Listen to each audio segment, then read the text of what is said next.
दोस्तों, मेरा नाम है अब्दुल्ला कुरैशी और आप देख रहे हैं अब्दुल्ला कुरैशी टॉक्स। आज की वीडियो में हम बात करने वाले हैं कि 2025 में वर्डप्रेस सीखनी चाहिए या नहीं।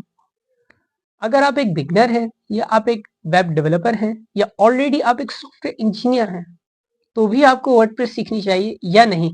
तो चलिए वीडियो की तरफ जानिब बढ़ते हैं और जानते हैं कि 2025 में वर्डप्रेस सीखना आपके लिए कैसा रहने वाला है।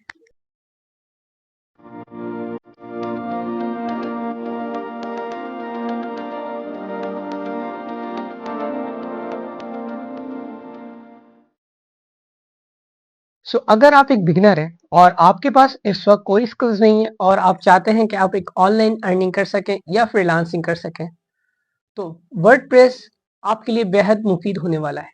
वो इसलिए कि वेबसाइट बनाने के लिए आपको प्रोग्रामिंग लैंग्वेजेस की नीड होती है और वर्डप्रेस जो कि एक सीएमएस प्लेटफॉर्म है, कंटेंट मैनेजमेंट सिस्टम, जो कि आपको ऑलरेडी एक प्लेटफॉर्म प्रोवाइड करता है कि जस्ट आप ड्रैग एंड ड्रॉप करें और अपनी वेबसाइट बना सकें।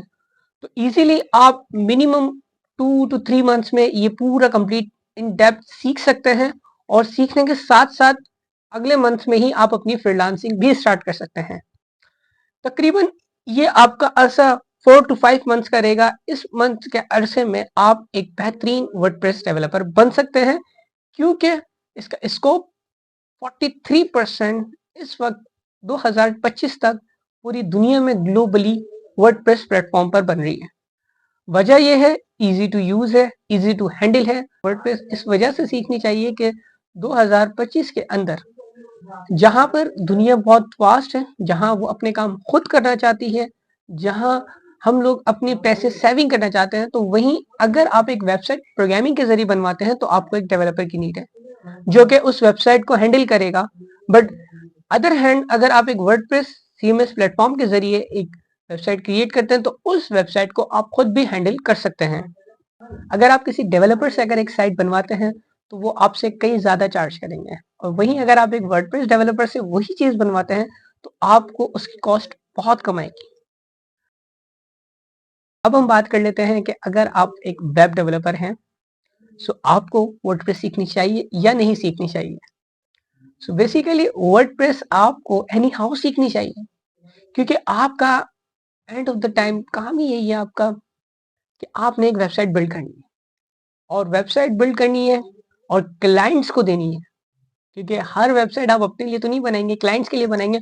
और क्लाइंट्स को मेजोरिटी टाइम्स कॉस्ट फ्रेंडली चाहिए होता है, और इसके साथ साथ आपको एज सुन एज पॉसिबल उन्हें वेबसाइट चाहिए होती है। तो अगर आप प्रोग्रामिंग के जरिए जाते हैं तो आपको एक टाइम लगेगा, एक अच्छा खासा टाइम लगेगा वेबसाइट बिल्ड करने के लिए।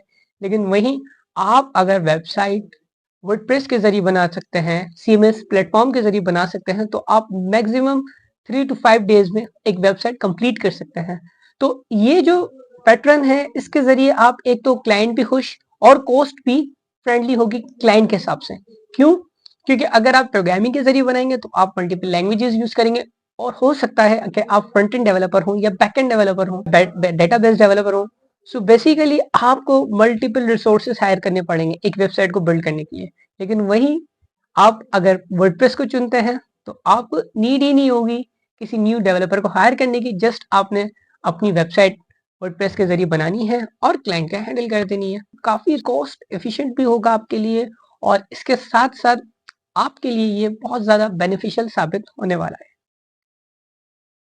इसके बाद हम बात करते हैं कि अगर आप एक सॉफ्टवेयर इंजीनियर हैं, आपको वर्डप्रेस जैसे प्लेटफॉर्म को यूज करना चाहिए या नहीं करना चाहिए। ऑफ कोर्स मैं आपको यही कहूंगा कि आपने जरूर यूज करना चाहिए, क्योंकि एक सॉफ्टवेयर इंजीनियर का मकसद ही यही होता है, प्रॉब्लम सॉल्यूशन फाइंड करना।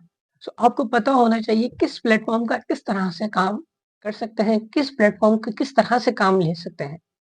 क्योंकि बाज़ औक़ात किसी फर्म में आपको एक सॉफ्टवेयर इंजीनियर का रोल मिले और वहीं आपको मिनिमल सा कोई वर्डप्रेस डेवलपर या कोई वर्डप्रेस की पुरानी वेबसाइट हो उस क्लाइंट की, और आपने वो हैंडल करनी हो, बट अनफॉर्चुनेटली आपको नहीं पता हो। बेसिकली आपको वो चीज़ सीखनी पड़ेगी, आपको एक टाइम कंज्यूमिंग होगी, एक एम्बैरेस भी फील होगा, यार मुझे नहीं आता ये। हालाँकि आप सॉफ्टवेयर इंजीनियर हैं, आपको आना चाहिए था, लेकिन वो आपको नहीं आता। बट अगर आप पहले से ही ये चीज़ सीख लेंगे तो ईज़िली आप एक साइड हसल भी कर सकते हैं, साइड फ्रीलांसिंग भी कर सकते हैं इसके ज़रिए और इसके साथ-साथ अपनी पार्ट टाइम जॉब भी कर सकते हैं एज़ अ वर्डप्रेस डेवलपर। क्योंकि एक सॉफ्टवेयर इंजीनियर जो होता है वो फुल स्टैक डेवलपर भी होता है। सो बेसिकली ये आपके लिए ऑल ऑल ओवर बहुत फ़ायदेमंद साबित होने वाली है।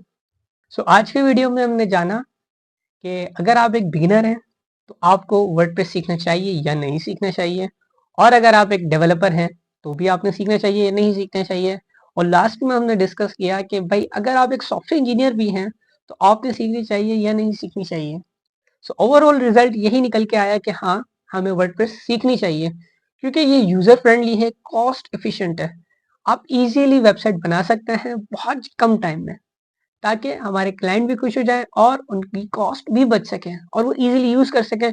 क्योंकि मैंने स्टार्टिंग में जैसे कि आपको बताया कि 43% जो कि वर्ल्ड वाइड वेबसाइट वर्डप्रेस पर ही बन रही है। अगर आप चाहते हैं कि वर्डप्रेस वेबसाइट किस तरह से बनाते हैं सीखना चाहते हैं तो आप हमारी टीम से भी रब्ता कर सकते हैं। नीचे डिस्क्रिप्शन में आपको मैं नंबर और जीमेल प्रोवाइड कर दूंगा जिसके जरिए आप उनसे कांटेक्ट कर सकते हैं। तो आज की वीडियो में इतना ही, मिलते हैं नेक्स्ट वीडियो में। अल्लाह हाफिज।